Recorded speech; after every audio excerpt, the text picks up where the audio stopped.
ओम नमः शिवाय। जय शिव शंकर। आज की इस वीडियो में हम शिव महापुराण के दूसरे खंड के 12वें अध्याय का हिंदी में वर्णन करेंगे।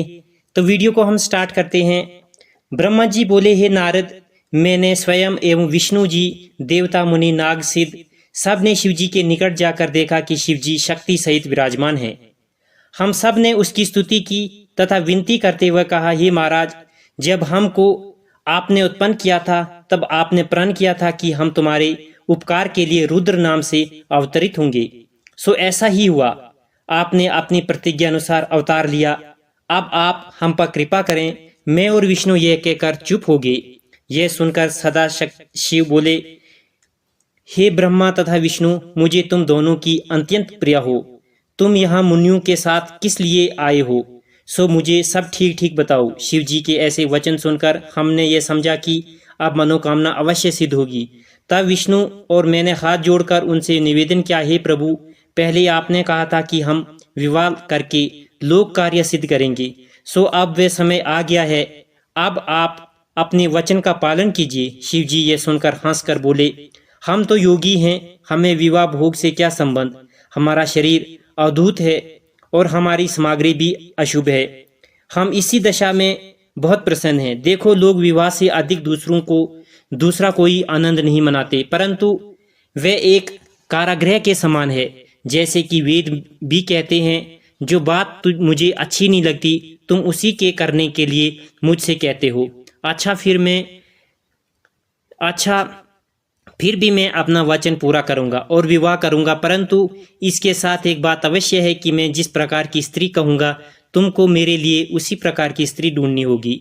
वह स्त्री ऐसी हो जो हमारे तेज को सह सके, वह परम सुंदरी तथा कीर्तियुक्त हो और वह मेरी बात माने तथा पूरी तरह से मेरी सेवा करे। शिव जी के ऐसे वचन सुनकर मैंने तथा विष्णु ने हाथ जोड़कर उनसे निवेदन किया, हे प्रभु, आपके योग्य सवर गुण संपन्न दक्ष प्रजापति की पुत्री है, जो आपके लिए ही महाकठिन तप कर रही है।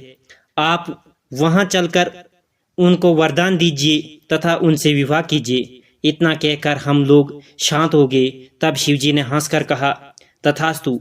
शिवजी के मुख से ये वचन ये सुनकर देवता तथा मुनि आदि जय जयकार करने लगे। इसके पश्चात सब विदा हो गए। उधर शिवजी अपने गणों सहित सती को वर देने के लिए उसी स्वरूप में जिसकी सती ध्यान करती थी सती के पास जा पहुंचे। सती के मन से उस समय वह स्वरूप जिसका कि सती ध्यान कर रही थी लुप्त हो गया। तब चिंतित होकर सती ने अपने नेत्र खोले और अपने सम्मुख उसी स्वरूप को देखा। सती ने उन्हें पहले तो प्रणाम किया, फिर अपने हृदय में उस स्वरूप का ध्यान धर लज्जा से मस्तक नत कर लिया और आनंद में मगन होकर शांत बैठी रही। उन्होंने कुछ न कहा। उस समय सती को जो आनंद हुआ उसका वर्णन करना कठिन है। शिव जी सती को शांत देकर बोले, हे दक्ष प्रजापति की पुत्री, हम तुम्हारे तप से बहुत प्रसन्न हुए हैं। तुम्हारी जो इच्छा हो वह मांगो। यद्यपि शिव जी सती को मनोकांक्षा जानते थे, परंतु सती का वचन सुनने की ये आज्ञा दी। फिर भी सती कुछ न कहकर शांत ही रही। सती का यह भाव शिव जी को बहुत भला लगा। वे फिर बोले, मांगो मांगो, विलंब ना करो, तुम्हारे प्रत्येक मनोकांक्षा पूर्ण होगी। इतनी कथा कहकर ब्रह्मा जी बोले, हे नारद, इस प्रकार जब शिव जी ने बार बार कहा तब सती बोली, हे महाराज, आप अंतर्यामी हैं। आप मेरे मुख से अपनी प्रीति सुनना चाहते हैं तथा संसारिक जीवों की भांति पूछते हैं, तो मेरा मनोरथ सुनिए। मैं चाहती हूँ कि आप मेरे पति हों और मेरे साथ विवाह करके मुझको अपने घर की दासी बनाएं।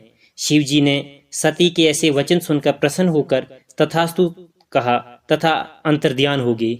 ये था शिव महापुराण के दूसरे खंड के 12वें अध्याय का हिंदी में वर्णन।